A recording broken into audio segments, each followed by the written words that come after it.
네, 오늘 하나님께서 우리에게 주시는 말씀은 구약성경 하박국 3장 1절부터 2절까지 말씀입니다. 구약성경 하박국 3장 1절부터 2절까지 말씀이에요.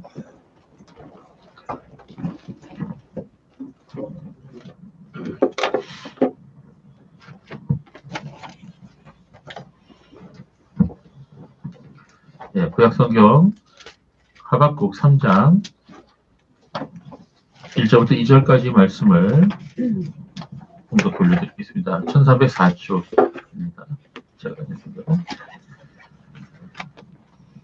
말씀을 공독합니다. 시기 온옷에 맞춘 선지자 하박국의 기도라. 여호와여, 내가 주께 대한 소문을 듣고 놀랐나이다. 여호와여, 주는 주의 일을 이 수년 내에 부응하게 하옵소서. 이 수년 내에 나타내시옵소서. 진노 중이라도 긍휼을 잊지 마옵소서. 아멘.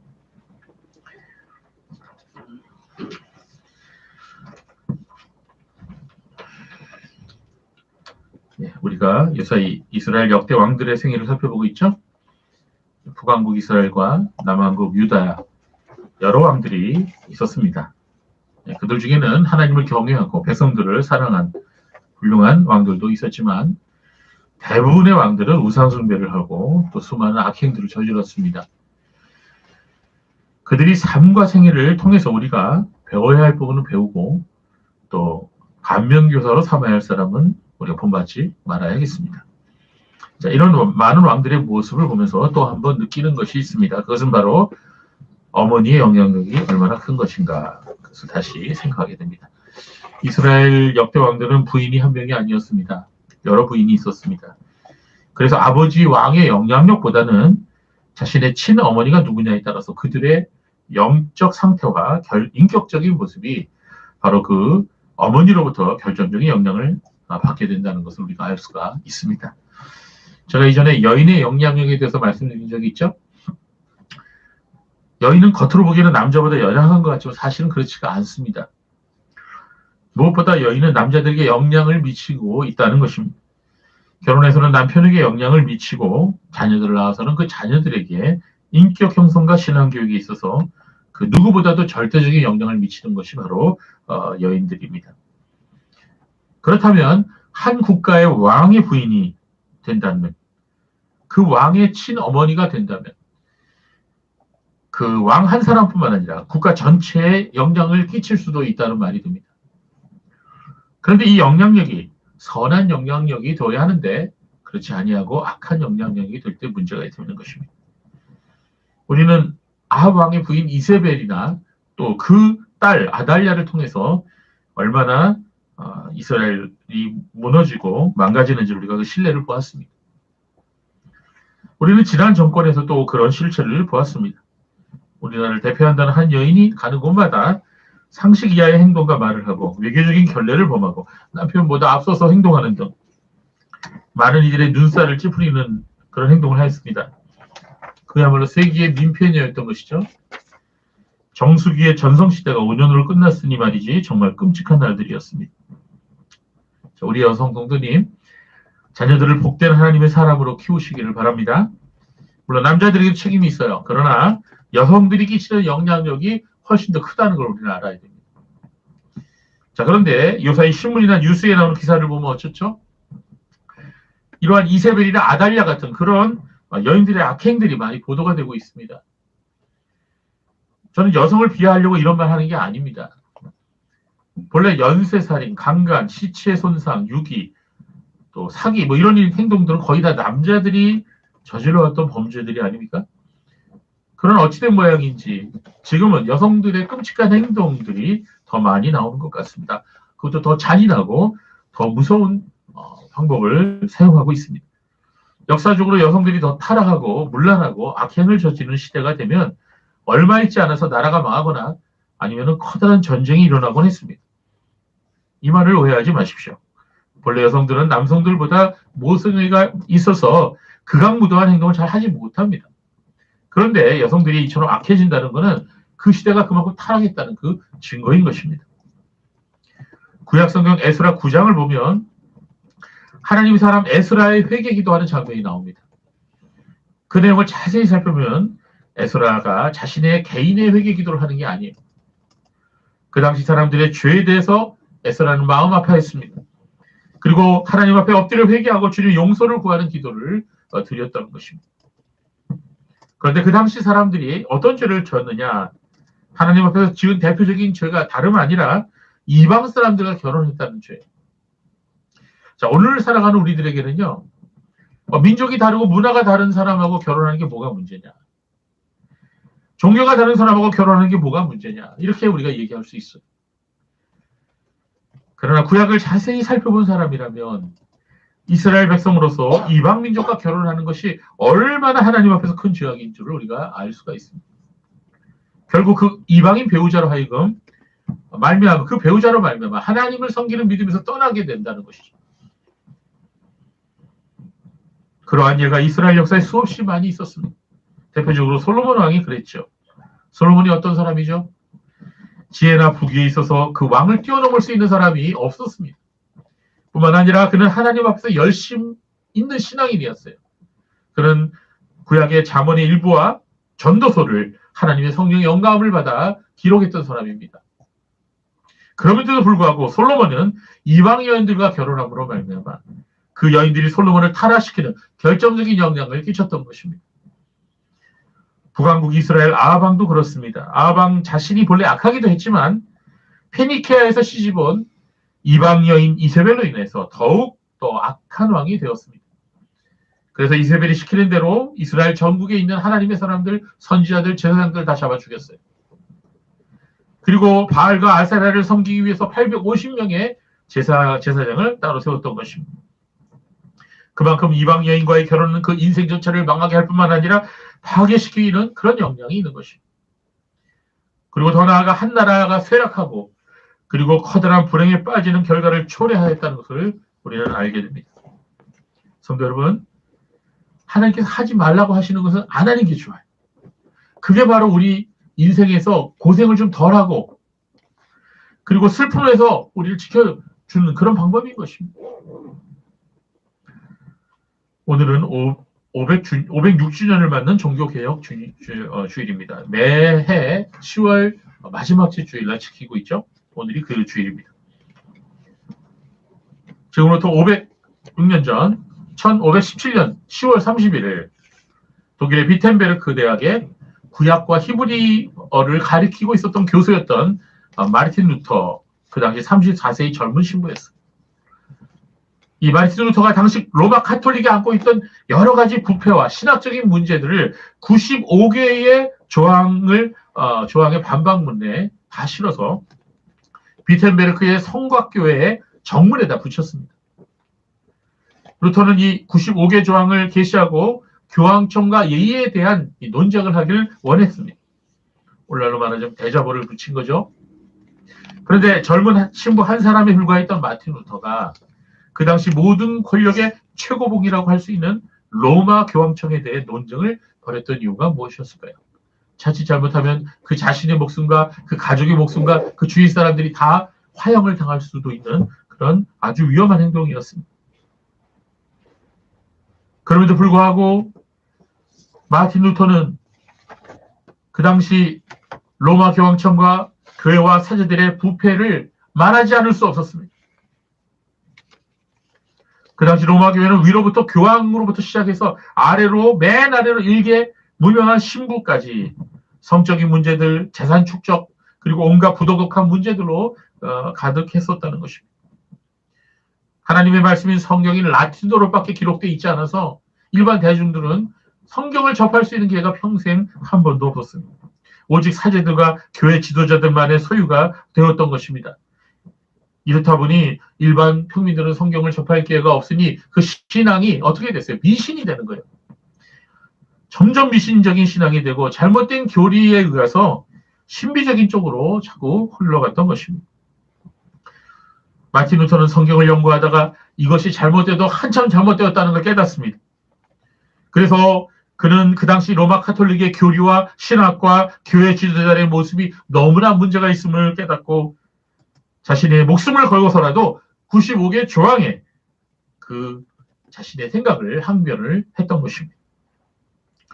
그러나 여러분도 아시는 것처럼 마틴 루터의 95개 조항은 그 당시 구텐베르크에 의해 발명된 금속 활판 인쇄술 덕분에 순식간에 종이로 인쇄돼갖고 유럽 대륙의 들불처럼 다 퍼져버렸어요.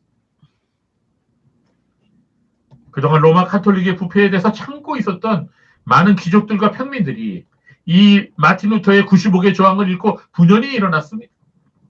그리고 종교개혁의 횃불을 높이 치켜들었던 것입니다.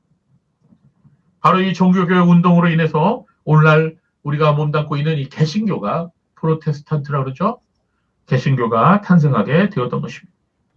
그렇습니다. 종교개혁이 시작된 이유는 바로 그 당시 시대에 대한 자각으로 인해서 시작된 거예요. 그 당시 사회적인 문제에 대한 탄식과 그에 대한 간절한 기도 가운데서 시작된 것이 종교개혁이었던 것입니다.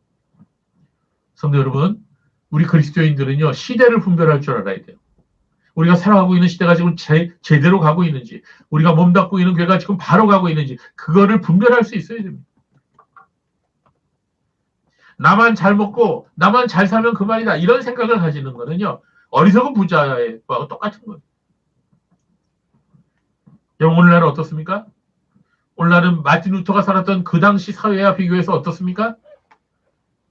우리가 살아가고 있는 2023년의 대한민국 교회와 사회가 어떤지 우리가 한번 살펴봅시다.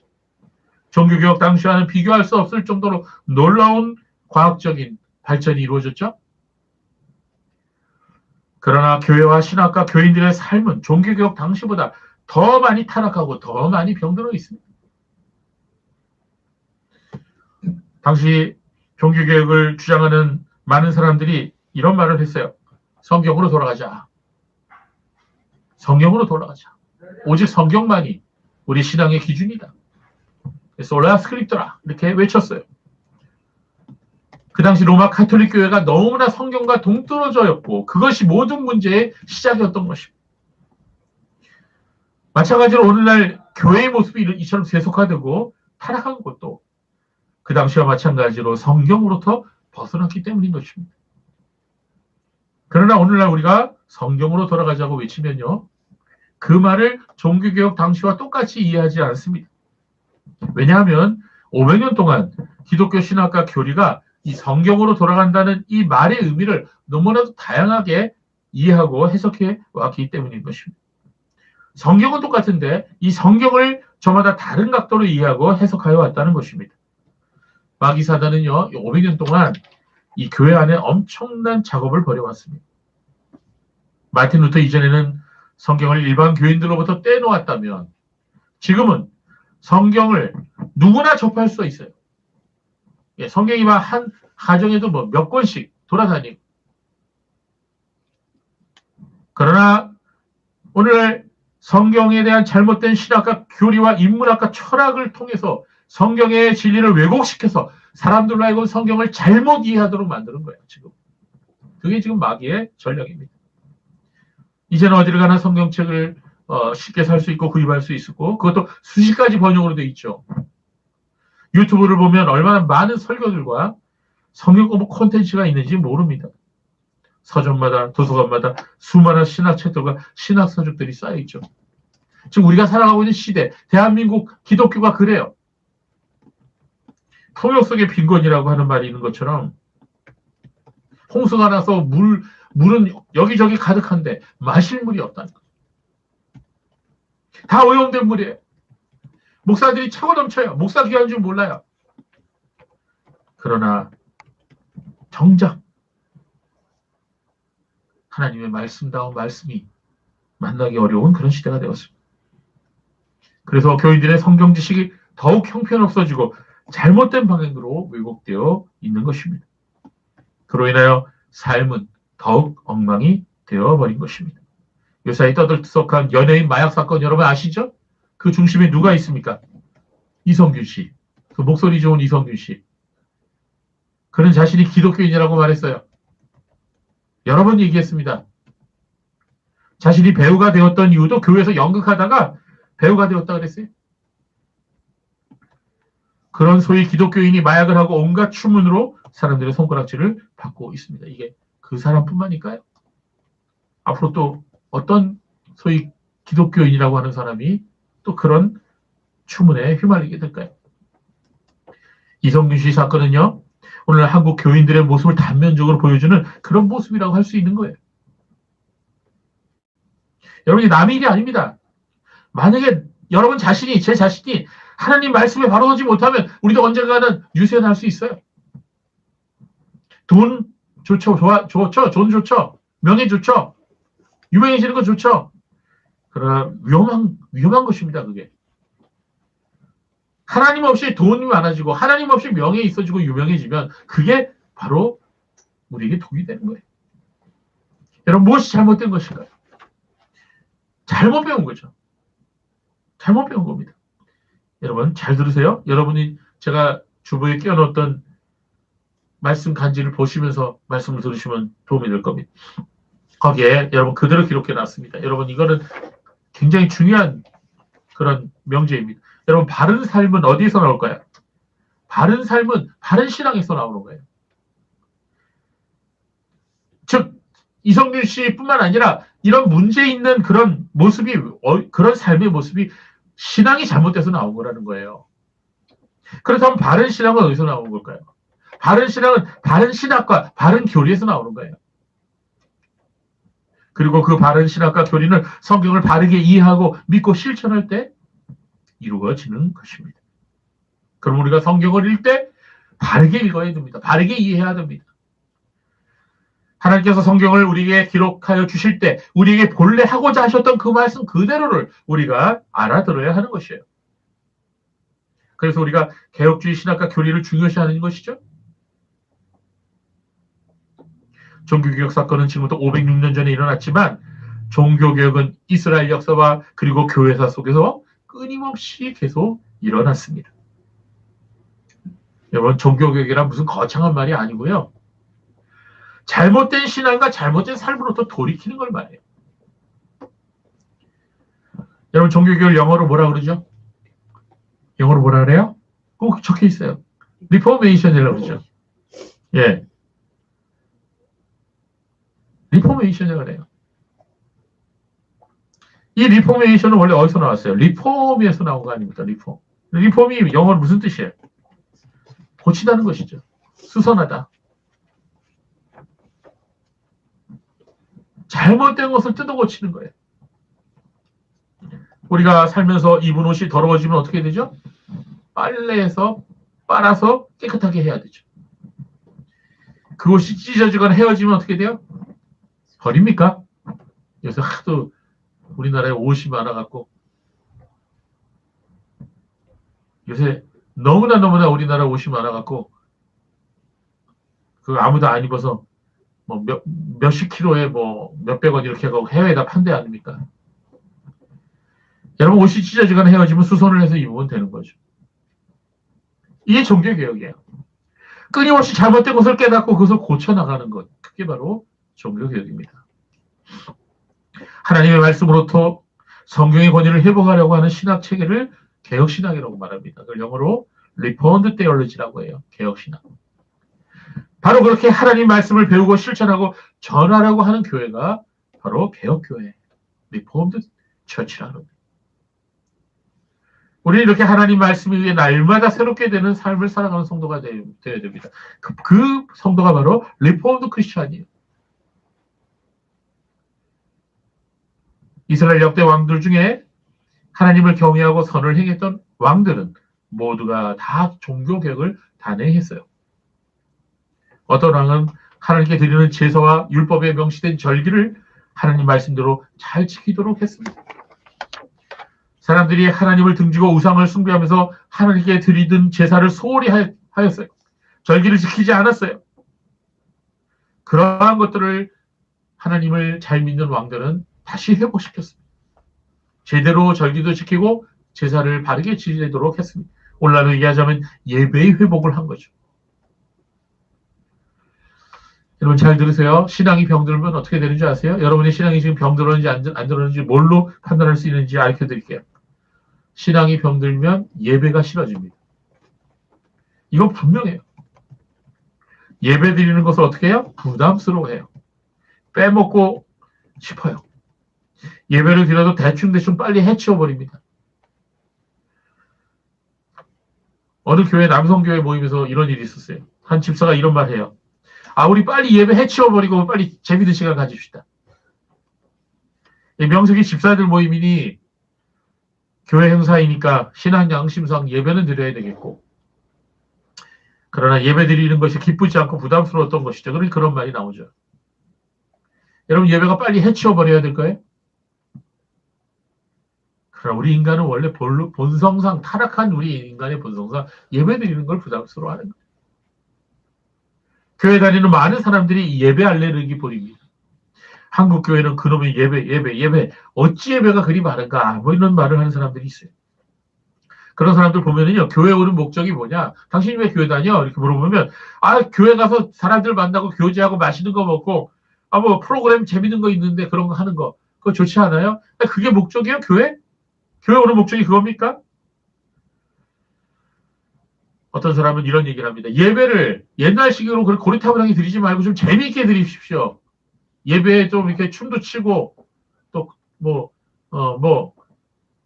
드라마도 좀 하고, 연예인이 나와서 찬양도 좀 하고, 이렇게 재밌게 해야 좋지 않겠어요? 이런 식으로 얘기하는 사람이 있는데, 천만의 말씀, 예배는 사람을 즐겁게 하려고 드리는 게 아니라는 거예요. 물론 참된 예배를 드리는 성도에게는요, 하나님께서 이 세상에서 그 어떤 모임보다 더 큰 즐거움과 평안을 그 마음에 허락해 주십니다. 참된 성도는요, 예배를 통해 쉼을 얻어요. 평안을 경험해요. 하나님의 임재를 맛봅니다. 그러나 예배는 사람의 만족을 위한 것이 아니라 하나님의 영광을 위해 있는 거예요. 하나님께 드리는 겁니다. 나의 만족이 목표가 아니라 하나님께 영광을 올려드리는 것이 예배의 근본적인 목적인 것입니다. 그래서 어떤 사람들이 예배를 드린다 하지 않고 예배를 본다고 말하는 사람이 있는데 그게 잘못된 표현이에요. 여러분, 그런 표현 하지 마셔요. 예배는 어떻게 해야 돼요? 예배 보는 거예요? 아니에요. 예배는 드리는 거예요. 예배는 드리는 겁니다. 예배는 구경하는 게 아니에요. 내가 예배에 들어와서 예배의 구경꾼이 되어서는 안 돼요. 여러분 지금 예배하는 구경꾼으로 있습니까? 어떤 분은 목사님 설교 들으면서 점수 매기고 있더라고요. 점수. 저 목사님 오늘 80점 정도밖에 안 되네. 어제 놀았나 보다. 자, 여러분, 예배는요, 하나님 앞에 드리는 겁니다. 참, 신앙이 병들면 예배부터 병든다는 거예요. 그래서 이스라엘 역사 가운데 하나님을 경외하는 왕들은 하나님께 드리는 제사를 온전히 회복시켰던 거예요. 또한 신앙에 문제가 생기면요, 또 하나 나타나는 현상이 있는데요, 말씀 읽기를 멀리 한다는 거예요. 말씀대로 사는 것을 율법주의라고 폄하한다는 겁니다. 이스라엘 사람도 우상 숭배에 빠지면서 말씀을 멀리 했습니다. 여러분, 이 율법이라고 하는 것, 말씀이라고 하는 것, 계명이라고 하는 것은요, 하나님이 왜 이런 걸 우리에게 주셨냐면 우리의 행복을 위해서 주신 거예요. 우리가 하나님의 말씀을 지키면요, 행복합니다. 행복. 여러분, 신호등이 왜 있어요? 거리에 신호등이 왜 있습니까? 사고 나지 말라고 있는 거예요. 예, 얼마 전에 한 여중생이 그 킥보드를 하나? 전동 킥보드를 타고, 아니, 파란불인데, 그게 이제 건너목이 횡단보도 파란불이 아니라 차에 파란불인데 휙 지나갔어요. 그걸 트럭 운전수가 오다가 발견하고선 그 아이를 치지 않으려고 핸들을 확 꺾었습니다. 어떻게 됐을까요? 그 아이는 다 안 다쳤어요. 근데 그 트럭이 몇 바퀴 굴렀습니다. 엄청나게 많이 다쳤어요. 그 트럭은. 모르는 분이. 여러분, 이게 어떻게 된 거예요? 뭐가 잘못된 거예요? 뭘 안 지킨 거죠? 횡단보도 안 지키기. 신호등 안 지키기. 신호등. 여러분, 신호등을 왜 지켜야 되는 거예요? 우리가 다치지 말라고 신호등이 있는 것처럼 하나님의 말씀이 왜 있는 거예요? 우리가 이 험한 세상에 사는 동안 마귀의 밥이 되지 아니하고 우리가 불행해지지 아니하고 우리가 잘못되지 않으려고 하나님 계명이 있는 거예요. 하나님 계명은 신호등과 같은 거예요. 우리가 지키면 우리가 행복한 거예요. 그래서 이스라엘 백성들은요, 우상 숭배를 하면서 하나님 말씀 멀리 했습니다. 그래서 그들이 멸망한 거예요. 옛날이나 지금이나 사람이 하나님 말씀을 귀히 여기고 그 말씀대로 실천하며 살아가게 되면 삶이 복되고 보람스럽고 행복하게 됩니다. 그러나 우상을 숭배하고 말씀을 멀리하면 삶이 흐트러지기 시작해요. 사람이 나사 빠진 사람처럼 돼버립니다. 그리고 비인격적인 삶을 살아가게 되는 거예요. 요새 이 마약 문제가 얼마나 심각한지 단 몇만 원만 주면 마약을 구할 수 있대요. 여러분 지금 정신 바짝 차려야 돼요. 여러분 주위에 친구들 중에 마약하는 친구들이 있을 수 있어요. 앞으로 더 심해질 겁니다. 여러분 정신 바짝 차리세요. 나도 모르는 사이에 친구가 건네준 음료 한 잔 먹고 마약에 취할 수 있어요. 아무거나 먹어서는 안 돼요. 좋은 친구 사귀어야 됩니다. 그냥 얼굴 잘생겼다고 예쁘다고 덥석 내 친구하고 애인 만들고 그러지 마세요. 굉장히 위험한 행동입니다. 여러분 이렇게 우상을 숭배하고 말씀을 멀리하면 삶이 흐트러지는 거예요. 하나님 말씀을 소중히 여기고 그 말씀대로 사는 사람들은요. 그 나머지 삶도 다 균형 잡히고 부지런해지고 주변이 정리가 깨끗합니다. 그러나 말씀을 멀리하고 우상 숭배하고 죄를 짓는 삶을 살게 되면 사람이 비인격적이 돼요. 그 나머지 삶이 다 지저분해지는 거예요. 마치 버려야 할 쓰레기를 방 안에다가 산처럼 쌓아놓고 살아가는 사람들이죠. 여러분 주위에 그런 사람이 있어요? 매일 배달 음식 시켜먹고 그 용기들을 버리지 않고 여기저기 그냥 방치해 놓아서 어떻게 돼요? 냄새나고 벌레가 우글거리고 바퀴벌레가 왔다 갔다. 우상 숭배에 빠지고 죄에 빠지고 술에 빠지고 마약에 취하게 살면 이렇게 삶이 지저분하게 되는 거예요. 그 사람의 마음속에 쓰레기로 가득 차게 되는 것입니다. 역대하 34장을 보면요. 남왕국 유다 왕 요시아는 하나님의 성전에서 율법책을 발견하고 그 율법책을 낭독시켰습니다. 그 율법책을 귀로 들으면서 율법대로 살지 못한 이스라엘 백성들의 죄를 깨닫게 됩니다. 그는 그 죄를 회개하면서 옷을 찢었어요. 왕이 자기 옷을 찢습니다.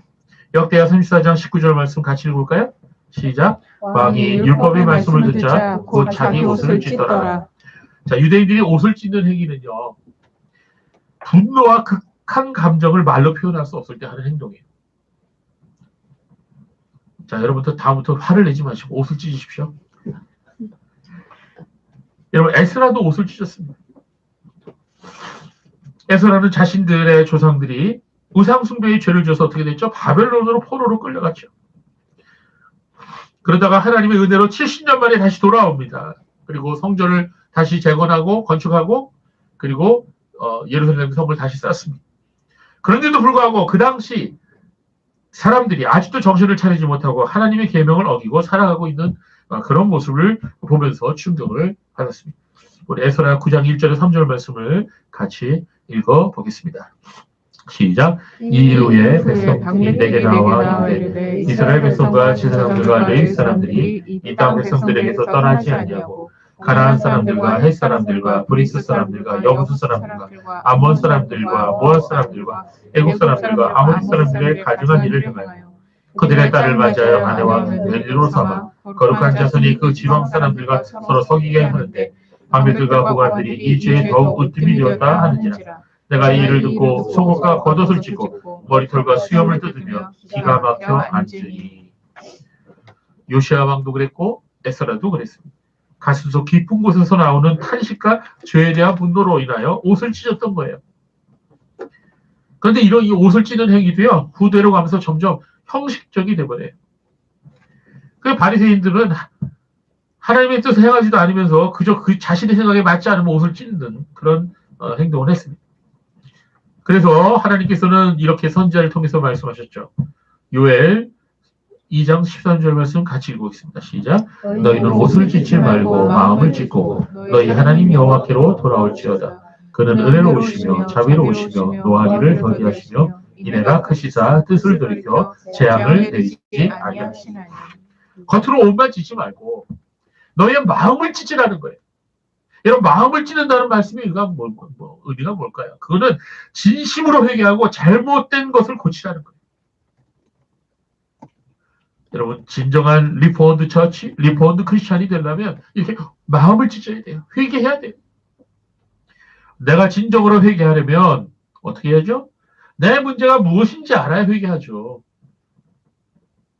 어떤 사람이 한참 울다가 갑자기 정신이 번쩍 들더니 누가 죽었어요? 그런 사람이 있어요.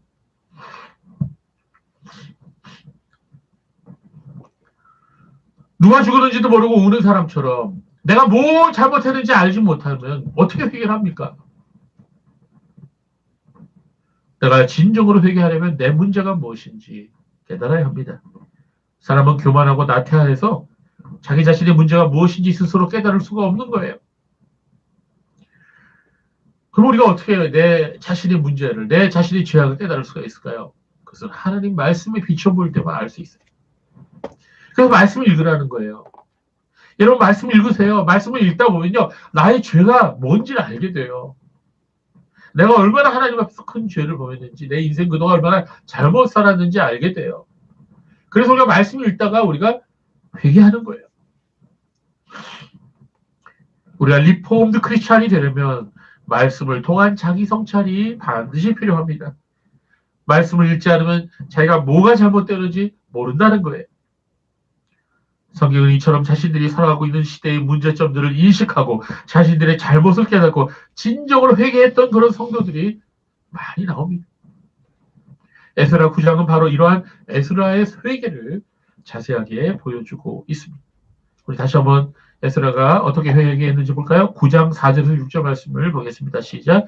이에 이스라엘의 하나님의 말씀으로 말미암아 떠는 자가 사로잡혔던 이 사람들의 죄 때문에 다 내게로 모여오더라. 내가 저녁 제사 드릴 때까지 기가 막혀 왔더니 저녁 제사를 드릴 때 내가 근심 중에 일어나서 속옷과 겉옷을 찢은 채 무릎을 꿇고 나의 하나님 여호와를 향하여 손을 들고 말하기를 나의 하나님이여 내가 부끄럽고 낯이 뜨거워서 감히 나의 하나님을 향하여 얼굴을 들지 못하오니 이는 우리 죄악이 많아 정수리에 넘치고 우리 허물이 커서 하늘에 미치니이다. 아멘. 여러분 진정한 회개는요 하나님의 말씀 앞에서 떨 때 그런 것부터 시작되는 게 진정한 회개예요. 하나님의 말씀으로 말미암아 떠는 것 이게 진정한 회개의 시작입니다. 그러나 오늘날 많은 사람들은 하나님의 말씀을 등 뒤로 던져버리고 하나님 말씀을 우습게 여깁니다. 하나님 말씀을 부담스럽게 여기는 그런 사람들은 절대로 회개하지 않습니다. 에스라는 자신의 동족 이스라엘 백성들의 죄악을 알게 되었을 때 속옷과 겉옷을 찢고 무릎을 꿇고 손을 들어 하나님 앞에 간절한 회개의 기도를 올렸습니다. 그는 고백했습니다. 내가 부끄럽고 낯이 뜨거워서 감히 나의 하나님을 향하여 얼굴을 들지 못하겠습니다. 우리는 우리의 죄악이 많아 정수리에 넘치고 우리의 허물이 커서 하늘에 미침이니이다. 여러분 우리도 이 에스라처럼 이렇게 죄악에 민감한 사람이 됐으면 좋겠습니다. 또한 우리 요시야 왕의 종교 기억하죠? 요시야 왕이 좀 늦었어요. 좀 일찍 이런 사람들이 나왔으면 좋았는데 요시야 왕 이후에 남왕 유다도 급격하게 기울어져서 결국 느부갓네살 왕에게 완전히 패하고 노예로 끌려가죠. 너무 늦었지만 그래도 우리 하나님께서는 요시야 왕의 회개를 기뻐하셨습니다. 그래서 하나님은 요시야 왕의 회개를 보시고 유다 땅에 내리실 재앙을 요시야 왕 이후로 미루셨어요.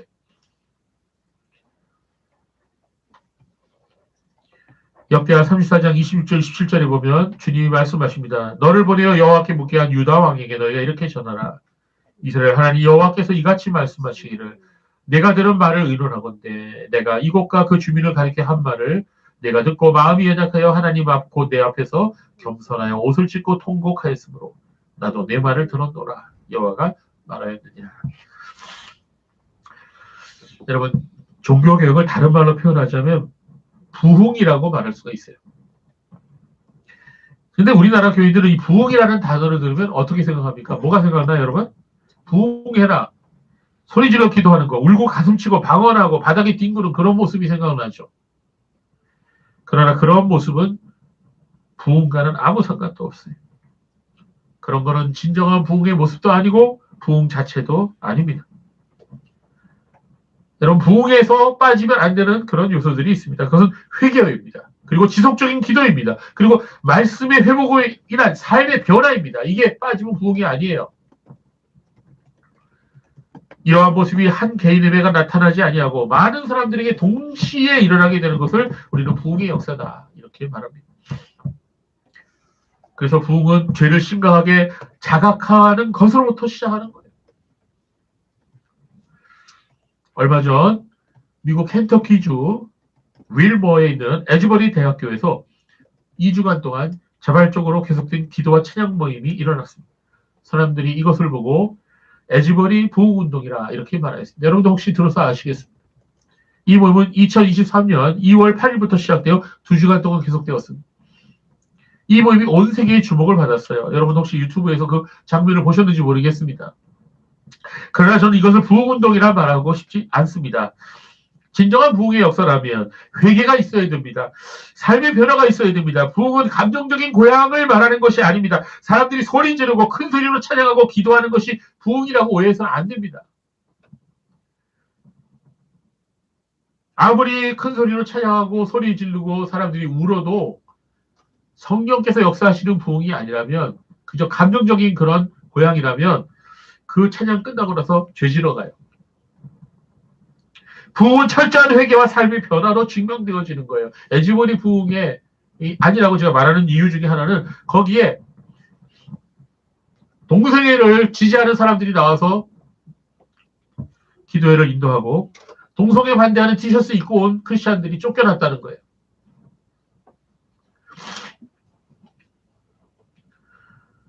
여러분 진정한 부흥에는 기도가 회복되어야 됩니다. 개혁주의 교회의 본래가 기도하는 교회예요. 개혁주의 성도들은 기도하는 성도들이었어요. 그런데 지금 뭔가 이상하게 되어버렸습니다. 개혁주의 교회라고 하는 교회들이 이상하리 많지 기도를 강조하지 않아요. 많은 개혁주의 교회들이 교리와 교리 논쟁으로 마치 무슨 신학대학 같습니다. 오히려 오늘날 비정상적인 교회들이 오히려 기도에 대한 강조를 많이 하죠. 기도를 강조하기는 하는데 삶은 이상한 사람들, 교리가 이상한 사람들, 인격이 이상한 사람들의 모임이에요.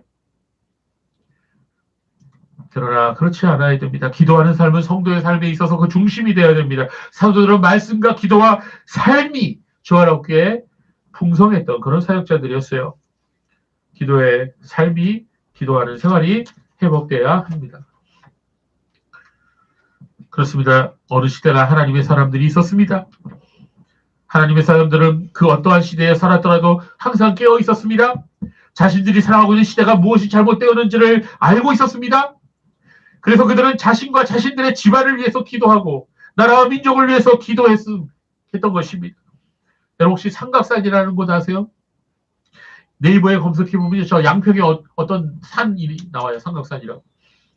근데 원래 거기가 아니고요. 삼각산은요. 원래 북한산을 가리키는 거예요. 북한산 여러분 올라가 보셨어요? 북한산에 아주 높은 세 봉우리가 있습니다. 여러분 다 들어보셨어요? 백운봉, 인수봉, 만경봉 이게 세 가지 봉우리가 있어요. 저는 인수봉만 올라가 봤는데 이게 이제 뿔처럼 세 가지가 이렇게 뚝뚝 솟아있어서 그걸 삼각산이라고 얘기하는 거예요. 근데 사실은 전체가 다 북한산이에요. 이전에 이 삼각산은요, 밤마다 거기 가보면요, 여기저기서 기도 소리가 들렸어요. 하도 기도 소리가 많아서 웅웅 소리가 메아리처럼 울려서 산 전체에 퍼졌습니다. 그럼 매일 그랬어요, 매일. 저도 몇 번 이 삼각산에 올라가서 바위 위에서 기도를 했는데요. 여기 참 정말로 바위가 많아요. 이처럼 우리나라가 6.25 전쟁 이후에 폐허가 되어서 전국적으로 가난하고 고생하고 있을 때 성도들은 나라를 위해서 밤마다 기도하고 예배드리면서 열심히 일했습니다. 지금은 그 기도 소리가 그쳤어요. 요새 기도 열심히 한다는 곳 가보면 거의 다 은사주의 교회들이에요. 번영주의 교회들이 하나님께 복 달라고 기도하는 것. 방언하게 해달라고 기도하는 것. 그거예요, 그거. 우리의 신앙의 선배들의 그 아름다운 모습들이 지금 우리나라 교회에 거의 다 단절되었습니다. 그들의 예배에 열심히 간절한 기도가 열정적인 전도가 구제하는 그런 삶이 다 단절이 되어버렸다는 거예요. 며칠씩 교회 예배당에 모여서 쌀을 씻어서 함께 밥을 지어 먹고 예배당 바닥에서 잠을 자면서 새벽부터 밤늦게까지 성경 말씀을 공부했던 사경회가 있었습니다. 이 사경회는 오늘 더 이상 찾아보기가 좀 어렵게 됐습니다. 이러한 진정한 종교개혁인 참된 부흥은 말씀에 대한 회복과 죄에 대한 애통과 회개, 그리고 삶의 변화가 일어났던 것입니다. 그저 감정적으로 일시적으로 나타났다 본래대로 돌아가는 그런 모임과는 차원이 달랐던 것입니다. 성도 여러분, 이 땅에 다시 진정한 회개의 역사가 일어나기를, 부흥의 역사가 일어나기를 간절히 기도했으면 좋겠습니다. 하박국 선지자는 이렇게 하나님께 간구했어요. 오늘 본문 말씀이죠. 하박국 3장 2절 같이 읽읍시다. 시작. 여호와여, 내가 주께 대한 소문을 듣고 놀랐나이다. 여호와여, 주는 주의 일을 이 수년 내에 보응하게 하옵소서. 이 수년 내에 나타내시옵소서. 진노 중이라도 긍휼을 잊지 마옵소서. 아멘. 저와 여러분, 또 이제부터라도 이 진정한 부흥이 우리나라와 한국교회 그리고 우리 교회에 일어나기를 기도드립시다. 부흥은 인간이 인위적으로 시작할 수 없는 것입니다. 그래서 기도해야 되는 것입니다. 하나님께서 우리에게 부흥을 주시기를 기도해야 합니다. 지난 10월 7일 오전 6시 30분에 이스라엘 남부 레인 키푸츠 집단농장 근교에서 음악 축제가 열렸습니다. 그런데 갑자기 그날 새벽에 팔레스타인 무장단체 하마스가 쳐들어와서 거기에 있던 젊은이들을 무차별 공격해서 수많은 젊은이들이 죽임을 당하고 또 부상을 당했습니다. 또 그들 중에 많은 사람들이 인질로 잡혀서 지금도 풀려나지 못하고 있습니다. 그로 인해서 지금 이스라엘 하마스 전쟁이 벌어지지 않았습니까? 저는 2년 동안 계속되는 우크라이나 러시아 전쟁을 보면서 그리고 이 이스라엘 사태를 보면서 이와 같은 것이 대한민국 사람들에게 특히 대한민국 기독교인들에게 회개하라고 주신 경고가 아닐까 하는 생각을 해봅니다. 여러분, 전쟁이라고 하는 것은 갑자기 일어납니다. 우리는 지난 70년 동안 하나님께서 미국이라는 나라를 통해서 우리 지켜주셔서 커다란 전쟁이 없이 경제가 발전하고 교회가 큰 성장을 이루었습니다. 그러나 지금 한국교회와 교인들은 너무너무 심한 병이 들어있습니다. 정신 못 차리고 회개하지 않는다면 우리 또한 느부갓네살 왕에게 유린당했던 남한국 유다처럼 그런 끔찍한 어려움을 당할 수도 있는 것입니다. 여러분, 하나님 경고의 말씀이 들립니까? 우리도 위기감을 느끼고 있습니까? 하나님의 사람들은 예로부터 다른 사람들이 먹고 마시고 즐기고 취하여 있는 동안에도 미래로부터 다가오는 재난과 하나님의 심판을 미리 자각하고 깨어서 기도했습니다. 여러분이 지금 최고의 관심이 무엇입니까? 돈입니까? 아니면 이성과의 사랑입니까? 아니면 건강하고 평안하게 살아가는 것입니까? 만약 이것만이 우리의 최고 목적이라면 우리가 세상 사람들과 다른 점이 무엇입니까? 일론 머스크 테슬라 최고 경영자가 이런 말을 했어요. 우리는 몽유병 속에서 3차 세계대전 속으로 들어가고 있다. 미국의 언론인 터커 칼슨도 이런 말을 했습니다. 미국이 이란과 전쟁을 하게 되면 그것은 제3차 세계대전의 시작이 될 것이다. 물론 역사를 주관하신 것은 하나님의 섭리에 따른 것입니다. 우리의 미래에 어떤 일이 벌어질지 우리는 모릅니다. 그러나 우리는 이걸 알아야 돼요. 지금 하나님께서 전 세계를 몇십 번 뒤엎고도 남을 그런 죄악으로 지금 가득하다는 것, 그것만은 확실합니다. 우리는 이렇게 기도해야 됩니다. 진노 중이라도 긍휼을 베푸소서. 하박국 선지자의 기도를 우리도 드려야 되겠습니다. 진노하실 수밖에 없는 지금의 현실에 대해서 하나님의 긍휼하심을 구해야 되겠습니다.